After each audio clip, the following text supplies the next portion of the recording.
आइए, सुनिए, देखिए, समझिए सनातन सत्य। जैसी दृष्टि वैसी सृष्टि, दृष्टि विज्ञान। कुदरत, कुदरती रचना एवं कुदरत के कानून से शाश्वत सुख की प्राप्ति। जोधपुर के परम पूज्य महात्मा उपासक प्रोफेसर डॉक्टर सोहन राज तातेड़ के निर्देशन में सनातन सत्य। जैसी दृष्टि वैसी सृष्टि, दृष्टि विज्ञान।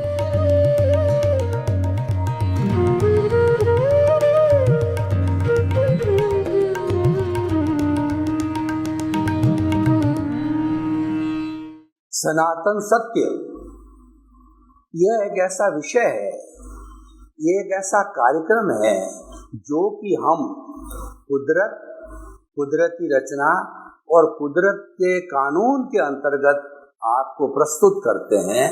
और इसका हमारा उद्देश्य है कि हमारे जीवन की अल्टीमेट रियलिटी, यूनिवर्सल ट्रुथ, सार्वभौम सत्य, सनातन सत्य हम आपको देना चाहते हैं। और क्यों देना चाहते हैं, इसका कारण है कि हम आपके जीवन को अच्छा बनाना चाहते हैं। ये जीवन अच्छा बने और अगला जीवन भी अच्छा बने, यानी वर्तमान और भविष्य दोनों अच्छा बने। उसके लिए हम सनातन सत्य कार्यक्रम आपके सामने प्रस्तुत कर रहे हैं।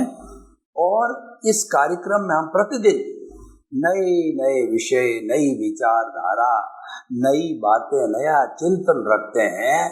तो आज का हमारा बहुत ही सुंदर चिंतन से भरा विषय है कि प्रकृति और पुरुष।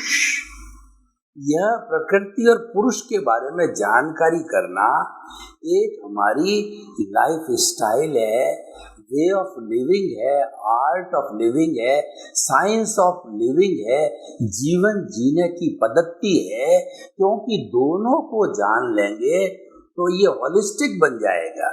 अगर हम एक को ही जानेंगे तो वो एकांगी बन जाएगा, और दोनों को जानेंगे तो ये अनेकांतवाद लागू हो जाएगा। और प्रकृति और पुरुष के भेद और वो किस तरीके से एक दूसरे को प्रभावित करते हैं, दोनों क्या है, दोनों का संबंध क्या है, दोनों क्यों साथ जुड़े हुए हैं, जब सांगोपांग विवेचन आप इस एपिसोड के अंदर सुनेंगे तो आपको क्षीर नीर का विवेक हो जाएगा, आपको हे और उपादेय का विवेक हो जाएगा। यह छोड़ना है, ये ग्रहण करना है। आपके इस विवेक जागृति से ही आपका जीवन, आपका प्रतिदिन बहुत ही सुंदर बनेगा। और आप मान के चलिए, जिसका वर्तमान अच्छा होता है निश्चित तौर पे उसका भविष्य अच्छा होगा। और हमारा वर्तमान आज अगर अच्छा है तो वह क्यों है कि हमारा भूतकाल अच्छा रहा हुआ हो। यानी भूत, वर्तमान और भविष्य को हम खंड खंड नहीं करते, हम अखंड रूप में रहते हुए केवल वर्तमान में जीवन यापन करते हैं। और करना चाहिए। वर्तमान में जीना एक साधना है और ये भावक क्रिया है, और यही हमको मुक्त करती है। जब हम वर्तमान में जिएंगे तब हम पुरुष और प्रकृति का क्षीर नीर करेंगे। देखिए, पहले हम प्रकृति को लेते हैं। प्रकृति आपके सामने है, ये पर्यावरण, ये ब्रह्मांड, ये विश्व, कॉस्मॉस, ये दुनिया, ये सृष्टि, कई इसके पर्यायवाची हैं। ये जो आपके सामने ये प्रकृति है, तो वह प्रकृति तो बहुत विशाल है, जिसमें 84 लाख जीवा योनियों, ओनली बर्थ प्लेसेस। मैं लिविंग जो है वो लिविंग एलिमेंट्स की बात नहीं कर रहा हूँ, मैं तो मात्र बर्थ प्लेस की बात कर रहा हूँ। 24 लाख है, वो लिविंग बीइंग्स तो जो है असंख्य अनंत है। तो ये प्रकृति हो गई। दूसरी प्रकृति आपकी खुद की प्रकृति है, आपकी आदतें, आपकी विचारधारा, आपकी जीवन शैली, ये सारा प्रकृति है। और पुरुष जो है वह इस प्रकृति के भीतर विराजमान एक शुद्ध आत्मा स्वरूप जो है वह तत्व है, वह पुरुष है। सांख्य की भाषा में बात करें तो पुरुष है वह एकदम विशुद्ध तत्व है, और प्रकृति जो है वो माया है। जब उस माया की छाया पुरुष पर पड़ जाती है तब वह उसके प्रलोभन में आकर के और वह जो है प्रभावित हो जाता है, वह भी अशुद्ध हो जाता है। और जब उसको ज्ञान होता है कि मैंने जो है माया का प्रभाव मेरे पर पड़ गया है, तो वह उसको शुद्धिकरण करता है तो पुनः शुद्ध हो जाता है, वो शुद्ध स्वरूप में ही है। तो पुरुष को अलग रखो, प्रकृति को अलग रखो, दोनों अपने अपने स्थान पे रहेगी। आप उसको जो ऐसा नहीं हो सकता है कि दोनों साथ न रहे, और वह स्थिति होती है मुक्ति की अवस्था, प्योर पुरुष की अवस्था। प्योर पुरुष मुक्ति में रहता है, सिद्धशीला में रहता है, और प्योर पुरुष होने के बाद के अंदर वह पुनः इस शरीर में धारण नहीं करता है। इस शरीर में अभी जो पुरुष जो है वह प्रकृति से लुभावित हो गया, प्रभावित हो गया, बॉन्डेड हो गया, इसी कारण शरीर धारण हुआ है। और जब वो पुनः अपनी मूल अवस्था में है ही है, अशुद्धि को दूर कर लेगा। कौन सी अशुद्धि, ये समझना बहुत जरूरी है। प्रकृति और पुरुष को जोड़ने वाला अज्ञान है, और इस अज्ञान को अलग अलग हमारे भारतीय और भारतीयतर दर्शनों ने अलग अलग शब्द दिए हैं। कोई इसको कर्मरज कहता है, कोई इसको कर्म शरीर कहता है, लिंग शरीर, कॉजल बॉडी, कारण शरीर, और पुण्य पाप, अदृष्ट और कर्म, कई नामों से पुकारा जाता है। ये अज्ञान पर अविद्या और अज्ञान है, ये तो मात्र हरेक ने एग्री किया है। उस अज्ञान को अलग कर दो, प्रकृति पुरुष अलग हो जाएंगे। तो देखिए प्रकृति जो है वो बनती कैसे है। प्रकृति बनती है, मैं ब्रह्मांड की प्रकृति की बात नहीं कर रहा हूँ, मैं अब व्यक्तिगत प्रकृति की बात कर रहा हूँ कि ये प्रकृति जो बनती है ये कॉजेस डालने के कारण बनती है। यानी कोई भी बैटरी जो है वह पहले चार्ज होती है। अगर बैटरी का चार्ज 0 है तो वो बैटरी मृत अवस्था में वो कार्य नहीं कर सकती है।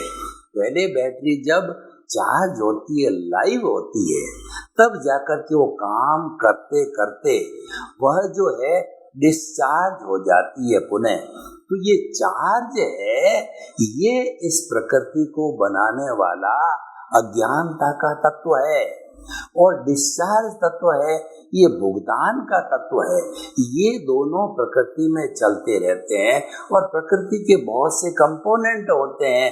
प्रतिष्ठित आत्मा सबसे बड़ा कंपोनेंट है। वो कंपोनेंट जो है सारा पुरुषार्थ करता है। आज पुरुषार्थ का डंका बजता है। हर एक व्यक्ति से बात करें कि मैं पुरुषार्थ कर रहा हूँ, मुझे पुरुषार्थ करना चाहिए, और लोग कहते हैं पुरुषार्थ करोगे तो महान बनोगे, पुरुषार्थ करोगे तो पाओगे, और जब पुरुषार्थ ही नहीं किया तो आपको फल कहाँ से मिलेगा। यानी किसी न किसी रूप के अंदर ये पुरुषार्थ हमारे बीच में आ ही जाता है। तो ये पुरुषार्थ है वो सारा प्रतिष्ठित आत्मा का जो है भाग है, और ये प्रतिष्ठित आत्मा है प्रकृति का भाग है। प्रतिष्ठित आत्मा जो है वो सारा जड़ तत्व है। इसके अंदर जो है एक मैकेनिकल पार्ट है जो प्योरली भुगतान है। ये जो जड़ शरीर मिला है वो पूर्व जन्म के कर्मों के भुगतान के लिए मिला है। प्योरली मैकेनिकल पार्ट, ये मैकेनिकल आत्मा हो गई। और एक जो है हम चार्ज करते हैं, और दूसरा जो डिस्चार्ज जो होता है वह प्योरली मैकेनिकल है। और जो प्योरली मैकेनिकल डिस्चार्ज हमारे मन वचन काया की बैटरियां खुलती है, और जब वो चल रहा है तो चल देखिए कि चार्ज कैसे होता है, ये समझना बहुत जरूरी है। यानी भाव कैसे पड़ते हैं, उन भावों से ही सारा ये शरीर बनता है। तो भाव जो है हमारा एक कहना चाहिए कि ये सारा जो है स्टोरेज करता है। भाव कैसे पड़ता है कि जो कुछ भी हमारा ये हिसाब चल रहा है, ये जो हमारा भोग चल रहा है, उस पे हम अगर रिएक्ट करते हैं, यानी जो हमारा हिसाब है उसके साथ जुड़ते हैं तो रिएक्ट होता है, और वह सारा हिसाब है वो राग द्वेष युक्त होता है, वो मोह युक्त होता है, और वह जो है क्रोध मान माया लोभ युक्त होता है। ये सारी माया है और ये सारा मोह का संसार है, ये हमारा भुगतान है। इसके अंदर हम उस भुगतान पे जुड़ते हैं तो हमारा नया भुगतान यानी नया चार्ज पड़ता है, और हम उसके साथ में नहीं जुड़ते हैं तो नो कॉजेस, और नई कॉज का पढ़ना ये ही हमारा रियल पुरुषार्थ है। और कॉज कब नहीं पढ़ते हैं कि हम उससे मुक्त रहे। इसीलिए हमारे सनातन सत्य के दो बहुत मुख्य उद्देश्य है जो हम आपको हमेशा बताते रहेंगे। वही हमारा आधार है कि जो प्रकृति है वो मन वचन काया तथा उससे जुड़ी हुई अवस्था मात्र है, और वह अवस्था कहिए, वह प्रकृति कहिए, वह कुदरत की रचना है। यानी ये मन वचन काया है, प्रकृति की रचना है, कुदरत की रचना है। उसकी मालिक कुदरत हो जाती है, और कुदरत जैसे नाच नचाती है। कुदरत कैसे नाच नचाती है, तो कुदरत के लिए कहा गया है कि रंग मंच ये जगत है, और कर्म खिलावन हार, और नाना रूप बनाए के, और चेतन खेलन हार। यानी जो पुरुष है वो क्यों खेलता है, वो क्यों जो है इससे लुभावित होता है, क्योंकि उसके साथ अटैच हो जाता है। ये अटैचमेंट ही अज्ञान है। अगर अटैच नहीं रहे तो वो प्योर पुरुष रहे, और अटैच हो गया तो वो बद्ध आत्मा हो गया, और बद्ध हो गया तो वह शुद्ध हो गया, वो माया से जुड़ गया। तो सारा जो वेद विज्ञान है वो मुक्त और अमुक्त का है। अगर आप अमुक्त रहते हो, जुड़ते नहीं हो, मुक्त रहते हो, तो आपके कोई प्रॉब्लम नहीं रहती है।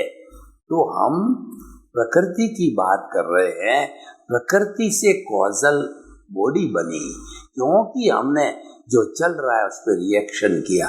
मैं आपको उदाहरण दे रहा हूँ, देख लीजिए कि मान लीजिए कि आपकी संतान है, वो संतान को आपने जन्म दिया, और वह भी अपने हिसाब के अधीन जो है वो आपने उसको जन्म दिया।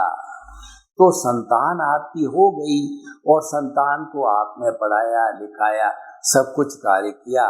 और कई बार क्या होता है कि वो संतान जो है वो आपको कष्ट देती है, आपको अपशब्द बोलती है, आपका आदर नहीं करती है।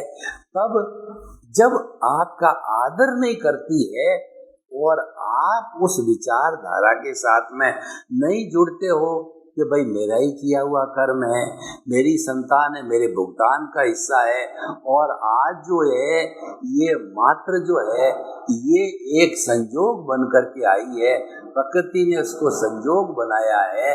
तो आप उसके किसी भी जो है दुराचरण को, किसी भी जो है उसके बुरे कार्यों को जो आप नजरअंदाज कर देते हो, लेट गो कर देते हो, तो ऐसी लेट गो की स्थिति के अंदर जो है वो आपके कोई भी नए कॉजेज नहीं पड़ेंगे, आपकी कॉजल बॉडी नहीं बनेगी। लेकिन आपने उसके ऊपर जो है वह अपना चिंतन जोड़ दिया कि देखो मैंने तो इसको बड़ा किया, और यह जो है उसको मुझे सुख देना चाहिए, मेरा सम्मान करना चाहिए, लेकिन मुझे सुख नहीं दे रहा है, ये कपूत है, उसके बारे में आपने कई तरह की धारणा बनाई, कई तरह के शब्द बोले उसको, तो ऐसी स्थिति के अंदर वह जो है वह आपके कॉजेस बढ़ गए, आपकी कॉजल बॉडी है वो बढ़ गई, और कॉजल बॉडी के बढ़ने के कारण जो है वो आपका जो है वो प्रकृति बढ़ गई, प्रकृति का वॉल्यूम बढ़ गया, घटा नहीं है। जबकि हमारा ये एम होना चाहिए कि जो हमारी प्रकृति का वॉल्यूम है, हमारी कॉजल बॉडी का जो वॉल्यूम है, राग द्वेष का जो वॉल्यूम है, जो घनत्व है, उसको घटाना है, और उसको घटाना इतना है कि धीरे धीरे उसको शून्य करना है, क्योंकि अज्ञान जब शून्य हो जाएगा, वो सारा अज्ञान ज्ञान और विज्ञान में, देखिए ज्ञान अज्ञान और विज्ञान, ये अज्ञान है, ये माया है, ये प्रकृति है, और जो ज्ञान है वो हमारी आत्मा का जो लक्षण है, और वो हमारी उसको नियंत्रित करती है प्रज्ञा, जो कि आत्मा की प्रतिनिधि होती है। और एक विज्ञान ये होता है कि मन वचन काया की क्रिया से मुक्त रहना, यह विज्ञान है। जो ही विज्ञान हमने टच किया, जो ही विज्ञान हमारे साथ में जुड़ गया, जो ही हमारे साथ में वो अध्यात्म विज्ञान बन करके आया, तभी हमारा रियल पुरुषार्थ चालू हो गया, और तभी हम पुरुष के अकाउंट में चले गए। देखिए ये पुरुष और प्रकृति के दो अकाउंट हमेशा चलते रहते हैं। ये ऐसे अकाउंट है जो बैंक में डेबिट क्रेडिट के अकाउंट होते हैं। पूरा जो बैंकिंग सिस्टम है उसमें मात्र दो चीजें ही होती है, डेबिट या क्रेडिट। अगर आपने पैसा बैंक से लिया है आपके नाम डेबिट, और पैसा अगर आपने बैंक में जमा कराया आपके अकाउंट के माध्यम से, तो आपके अकाउंट में क्रेडिट होता है। जब ये डेबिट क्रेडिट होकर के ये जीरो हो जाता है, बैंक आपसे कुछ नहीं मांग सकता, आप साहूकार हो गए। और जब आपका डेबिट क्रेडिट चल रहा था और हिसाब पूरा नहीं, आप कर्जदार हो गया। ठीक उसी तरीके से ये पुरुष और प्रकृति का तालमेल, इन दोनों का रहना कब तक है? जब तक ये डेबिट क्रेडिट रूपी कॉजल बॉडी है। इस कॉजल बॉडी को डेबिट क्रेडिट, हमें इसके अंदर डेबिट तो करना ही नहीं है, इसको तो क्रेडिट करना, यानी इसको धीरे धीरे पुरुषार्थ करके और इसको शून्य करना है, इसको कम करना, इसको बढ़ाने की बात नहीं है। और वो कम कब होगा? आप प्रकृति के साथ से अलग रहोगे। अब प्रकृति से हम अलग कैसे रहे? देखिए, जितना हमारा इस शरीर के अंदर भुगतान है, वो सारा भुगतान मन वचन काया रूपी जो ये पुतला है उसके मन के माध्यम, यानी पहले चिंतन में आता है। यानी अगर मान लीजिए हमें किसी की अभिनय करनी है, तो अभिनय पहले चिंतन में उतरेगी। कोई व्यक्ति किसी को गाली देना चाहेगा तो पहले वह उसके मन में उतरेगी, चिंतन आएगा। हर चीज का पहले चिंतन आता है, विचार बनते हैं। तो इसीलिए कहा गया है कि पुरुष और प्रकृति को अलग अलग रखना है, दोनों को मिक्स नहीं होने देना है। प्रकृति को आजाद करना, पुरुष को और प्रकृति को आजाद होना है, जड़ और चेतन को अलग होना है। जड़ और चेतन के रिश्ते को समाप्त करके और हमारे पुरुष को सिद्ध बुद्ध मुक्त बनना है, और प्रकृति को जो हमारी बड़ी प्रकृति ब्रह्मांड में, उसमें जाकर के विलीन होना है। पंचभूत में विलीन होना है। पृथ्वी में जल में, अग्नि में, वायु में, आकाश में जाके विलीन हो जाते हैं। तो देखिए कि हमने जीवन का मोटो बनाना है। हमें इस लाइफ को कैसे बनाना, मैं आपको एक बहुत सुंदर तरीके से लाइफ की डिजाइन 24 आवर्स की बताता हूँ कि जब आप सूर्योदय में उठते हैं तो सबसे पहले आपका जो अस्तित्व है, आप जो है, आप अपने आप को जब परिचय करोगे कि मैं कौन हूँ, तब आपको जवाब मिलेगा कि ज्ञानी पुरुष के जो है वो आशीर्वाद से आपको ज्ञान देने के बाद में आपको पुरुष बना दिया गया है। आप स्वयं पुरुष हो, आप स्वयं भगवान हो, आप स्वयं शुद्ध आत्म तत्व हो मूल रूप से, और आप जो है स्वयं एक सुख का सागर हो, आनंद का जरिया हो, और आनंद का दरिया हो, और आनंद का समुंदर हो। आप उस आनंद के समुद्र को प्रणाम कीजिए, स्वयं स्वयं को प्रणाम कीजिए। हे मेरे प्रभु, आज का दिन मेरा अच्छा निकले, आपके चरणों में प्रणाम करता हूँ। देखिए, आप किसी भी सीनियर सिटीजन को प्रणाम करते हैं, गुरु को प्रणाम करते हैं, ईश्वर को प्रणाम करते हैं, वह हमारे भीतर विराजमान पुरुष की प्रेजेंस से प्रणाम होता है। अगर पुरुष विराजमान नहीं है, अगर हमारा शुद्ध आत्म तत्व विराजमान नहीं है, तो प्रकृति तो बेचारी को जला दिया जाएगा। ये शरीर जो जड़ है उसको घर में कोई नहीं रखता। मैं आपको उदाहरण देना चाहता हूँ।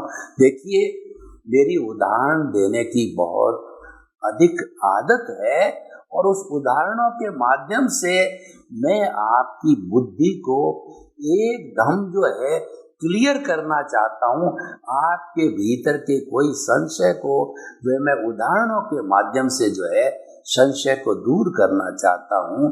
कि आप देखिए, अगर पुरुष इस शरीर से विरक्त हो गया, अलग हो गया, निकल गया और दूसरी जगह जन्म ले लिया उसने, तो पीछे ये जो जड़ तत्व प्रकृति बची हुई है, पीछे ये जड़ तत्व जो शरीर बचा हुआ है, उसको क्या घर वाले आपके घर में रखेंगे?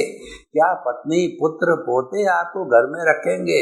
जबकि पुरुष विराजमान था, शुद्ध आत्मा विराजनी, तो सब कहते दादाजी, मामा जी, नाना जी, और मेरे पति परमेश्वर, और मेरे भगवान, और हम सबका पालन पोषण करने वाले, आप महान हो, आप विद्वान हो, आप प्रवचनकार हो, और कुछ न कुछ उपाधियों से अलंकृत करते। लेकिन पुरुष चला गया, प्रकृति जड़ बन गई। प्रकृति मूल रूप से जड़ है, लेकिन वह अज्ञानतावश मिश्र चेतन हो गई। प्रकृति नाचने लग गई, मैं ही करने वाली हूँ। ये असर उसका अज्ञानता का है, जबकि करने वाला तत्व तो जो है वह व्यवस्थित शक्ति है। इस संसार में कोई भी व्यक्ति जो है वो करता नहीं तो है, नहीं बन सकता। लेकिन अगर मानता है कि ये प्रकृति मानती है कि मैं स्वयं को चलाती हूँ, मैं घर बनाती हूँ, बाल बच्चों का पालन पोषण करता हूँ, मैं और मेरा का वह पूरा बखान करती है, यानी मैं और मेरा का वो चिंतन करती है। मेरा धन संपत्ति, मेरे परिवार, मेरे रिश्ते और संबंध, संपत्ति, साधन, इन सब की बात करती है, तो वह जो है उसके साथ के अंदर जुड़ जाती है। और वो ऐसा करना ही सबसे बड़ा ज्ञान है। अपने आप को कभी भी करता मत समझो। और जगत के इस हमारा सनातन सत्य क्या कहता है कि जगत के समस्त प्राणियों को निर्दोष, अकर्ता, निमित्त और शुद्ध आत्मा स्वरूप समझो। कोई भी व्यक्ति अपराधी है तो वो अपराधी क्यों है?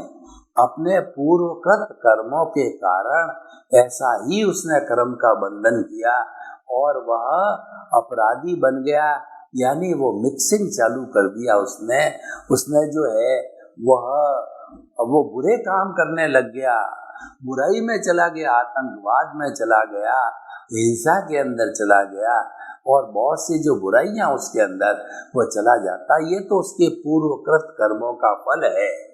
तो इसीलिए आप उसके प्रति ओपिनियन या अभिप्राय देते हो तो आप नई पहुंच डालते हो। आप उसके प्रति अभिप्राय ओपिनियन देने के अधिकारी नहीं हो, क्योंकि वो तो अपने क्रमों के अधीन संचालित है। तो आप कैसे उसके नियंता नहीं हो, आप कैसे अभिप्राय ओपिनियन देते हो, किस तरीके से जो है उसको आप दोषी मानते हो, किस तरीके से उसके प्रति बुरी भावना मानते हो। ये तो तात्विक दृष्टि से बात होगी। और हम जो है सामाजिक दृष्टि से बात करें तो ये बात तो सही है, क्योंकि वो अपराध कर रहा है, गलत कार्य कर रहा है। और जब बहुत से गलत कार्य जो है इस हमारे ब्रह्मांड में इकट्ठे हो जाएंगे, जब ब्रह्मांड के अंदर हमारी सारी नेगेटिव एनर्जी इकट्ठी हो जाएगी और वही हमको मिलेगी। यानी कोई व्यक्ति गलत दिशा में है और हम सही दिशा जानते हैं, हम उस रॉन्ग बिलीफ को अगर राइट बिलीफ में बदलना जानते हैं, जो कि हमारा भी उद्देश्य है सनातन सत्य का, तो उस उद्देश्य को ही हम साकार करके आपको देना चाहते हैं। तो ये आज का हमारा बहुत सुंदर एपिसोड पुरुष और प्रकृति का अगर आप भेद समझ लेते हैं तो आपकी लाइफ स्टाइल, आपके जीने की पद्धति और आपकी सोच कभी भी नेगेटिव नहीं रह सकती। आपकी सोच हमेशा सकारात्मक रहेगी, क्योंकि आप हर बात में हमारे सनातन सत्य के द्वारा दिया गया जो है आप फार्मूला लागू करोगे। प्रकृति अलग है, पुरुष अलग है, मैं प्रकृति से भिन्न हूँ, दोनों साथ साथ है, दोनों साथ साथ रहेंगे, क्योंकि प्रकृति मेरी लायबिलिटी है। पूर्वज, क्योंकि हम पुनर्जन्म में विश्वास करते हैं, हम आत्मा में विश्वास करते हैं, हम कर्मों में विश्वास करते हैं। तो पूर्व जन्म के अंदर एक्स नाम के व्यक्ति ने जो है उन कर्मों का अर्जन किया, भाव डाले, भाव से चार्ज किया, और वह कर्मों के अधीन जब मर गया, आयुष्य के अधीन, तो मरने के बाद में इस जन्म में दूसरे व्यक्ति, दूसरी बॉडी ने जन्म लिया। इस कारण से हम भूल गए कि ये मैंने किया, मैंने तो कभी अपराध किया ही नहीं है, ये मुझे सजा कहाँ से मिल रहा है। अरे भाई, तुमने नहीं, एक्स नाम का व्यक्ति पूर्व जन्म में था, उसने अपराध किया, जब उसकी सजा तुम्हारे को मिल रही है। लेकिन हमारा भूत, भविष्य और वर्तमान में पुरुष हमेशा साथ रहता है। पुरुष परमानेंट तत्व है, पुरुष शुद्ध आत्मा तत्व है, पुरुष कभी नहीं बदलता। तो कितना एक अच्छा फॉर्मूला, एक यूनिवर्सल ट्रुथ, एक सार्वभौम सत्य आपको सनातन सत्य मिला कि पुरुष परमानेंट तत्व है। आप हमेशा पुरुष के अकाउंट में रहिए। प्रकृति जड़ तत्व है, प्रकृति लायबिलिटी है, प्रकृति आपका अर्जन किया हुआ, आपके स्वयं का अर्जन किया हुआ है। जब आपका स्वयं का अर्जन है तो you are liable to get the results of what you have earned. वो आपको करना पड़ेगा, तो वो आपकी मजबूरी है और आप उससे बच नहीं सकते। हम बच नहीं सकते हैं तो हमारे साथ है, ये चलने दो। लेकिन चलते चलते वो हमें इससे अलग रहना है। तो हमारा सनातन सत्य, कोई भी बात हम कहेंगे तो दो सनातन सत्य आपके सामने हमेशा आएंगे कि मैं मन वचन काया से मुक्त। ये तो मन वचन काया तो प्रकृति हो गई, लेकिन मेरा पुरुषार्थ क्या है? इससे मुक्त मैं शुद्ध आत्मा तत्व यानी पुरुष हूँ। तो आप सभी के प्रति मंगल भावना, शुभ कामना कि जगत के सब जीवों को सुख मिले, शांति मिले, आनंद मिले, प्रेम मिले और स्नेह वो पुरुष और प्रकृति को जान करके, भेद विज्ञान करके सुप्रीम जो सनातन सुख की अवस्था, शाश्वत सुख की अवस्था, उसको प्राप्त करे। आप सभी के प्रति मंगल भावना।